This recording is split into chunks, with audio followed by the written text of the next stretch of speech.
Contingency planning. When we talk about contingency planning, it's simply talking about making plans ahead. Things could happen as a business. There are things that are even beyond our control. Those things that are within your control are internal. But most of the time, things will happen. And when they happen, you only have to find a flexibility to adapt. Because either you adapt or you leave the market. And nobody wants to leave the market. One of the reasons why you might not want to leave the market is because of this sunk cost. You have a lot of investment. You already put a lot of investment into it. How do you want to leave all these things behind? It's difficult. So you don't want to leave them. So the only thing you could do is to adapt to those external factors because they are beyond your control. The pestle analysis, political, economical, social, technological, legal, environmental. These are factors that you cannot control because they are outside your business. So it means you have to make plans ahead of this crisis. So crisis will happen, business will come bad, businesses will go bad. But your ability to plan ahead will help you when the situation arises. That is what contingency planning is about. So I was. Contingency planning. It involves strategic decisions businesses make to prepare for future crises. So it's going to happen. It's uncertain. But we don't pray it happens. But as soon as it happens, we don't escape it. We find the situation around it. We find to solve the problem. That is what contingency planning is. Do we get contingency planning here? Good. So why do we have to plan for these unexpected crises? Number one, it allows managers to understand the risks and uncertainties that may arise and prepare for them. Because you are used to planning ahead of time, it means you might figure out when it's going to happen, just like seeing the end from the beginning. So things are not clear anymore. This situation has happened before. So because it has happened before based on the fact that you already planned for it, you used to plan for it. So when the situation is about to happen, you would know and you'll be ready for it. Do you get the first point here, please? That's what I said. It allows managers to understand the risks and uncertainties that may arise and prepare for them. So you know it's going to happen. It's not clear. So for that reason, you are aware in the past that it has happened. So you're already ready for it. That is the first reason why we need contingency planning. The second one, it teaches managers the impact of crisis on the business. As soon as this crisis occurs, there's going to be an impact, positive or negative. Most of the time we think crises are detrimental. They are not. They might be the reason why we forge ahead. So not every problem is a problem. Some problems give you the vision to understand how things should work positively. Do you get the point I'm making here? Some problems might occur, like let's talk about technological. There's advancement in technology. Is advancement in technology a problem? It is not. But it means you have to start spending more. So what does advancement in technology bring? It makes your job to be faster and better.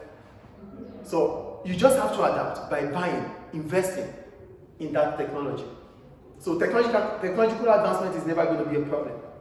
But you have to plan ahead of it. Because as soon as there's a new technology, your competitors will start buying into it. If you don't buy into it, you'll be left behind. Then they move ahead, you are left behind. So you won't be able to compete with them. These are what contingency planning is about. Do you get the point, please? There's contingency planning. We take technological advancement, which is an external factor as an example. Oh, a lot of businesses now are using the latest technology.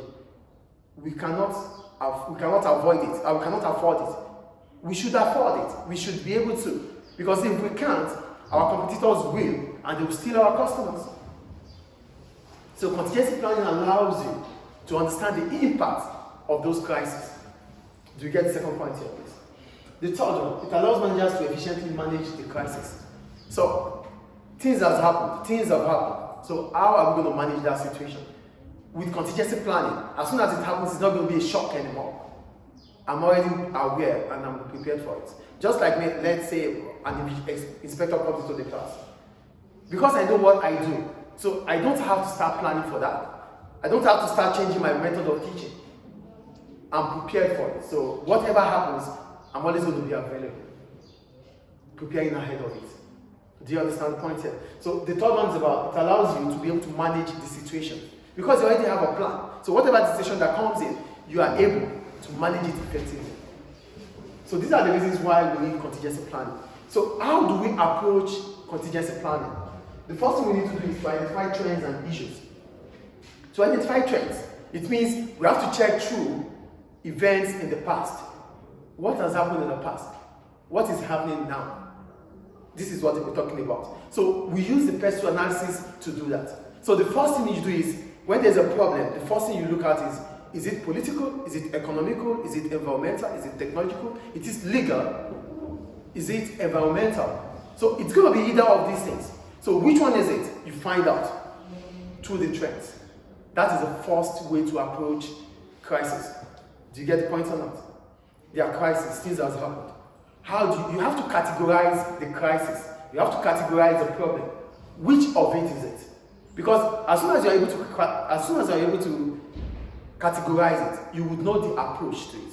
It is legal. Oh, I need to deal with the government. Oh, it is economical. It affects everybody, not only me.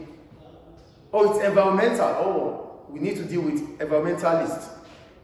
Oh, it's technological. We need to invest. We need to invest in capital goods or equipment. It is political. Oh, we need to deal with people, technocrats. That is the first situation when the problem arises. So as soon as the problem arises, you have to approach it by categorizing the kind of problem it is. That is the first one. Is it clear? Is it clear, please? Yeah. The second one, identify possible crises. Because you've approached it, you have categorized it, you would know which one to pick and what effort you need to make it to solve the problem. So yeah, businesses must be able to gather information and figure out how they could become a threat. This will be done through the first stage, the PESTO analysis. Political, economical, social, technological, legal, and environmental factors. So which one is the problem? The second stage allows you to go and find out what the problem is, gather information, and solve the problem. Do we get it? The third one, plan a response. Here the problem has arisen. Now you have information. You need to assess those information. You analyze them. Then solve it. You plan a response. As soon as the threat is identified, is it legal? Is it economical? Is it political? Is it environmental? Is it technological? You find out. The business must plan how to deal with it. Now we have to deal with it. You don't just leave it and let the problem continue to be your fear. You have to face the fear. The next one is identify the most likely crisis. Place each crisis in order of importance. Solve the ones that are crucial initially. So now we have the problems. Oh, a lot of problems. We have political, we have economical, we have all these problems. Which one is more crucial to our operation, the present time? So you solve them one at a time. But you solve the ones that you think are very crucial to your operations first. And the last one, capitalize on the crisis. This allows the business to apply the planned response if eventually the crisis occur. So now the problem has arisen. What are the plans you have ahead of these problems?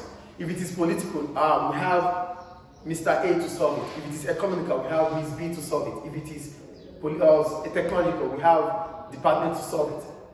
Now that the problem has arisen, just push the problem to those that you have planned ahead to solve the problem.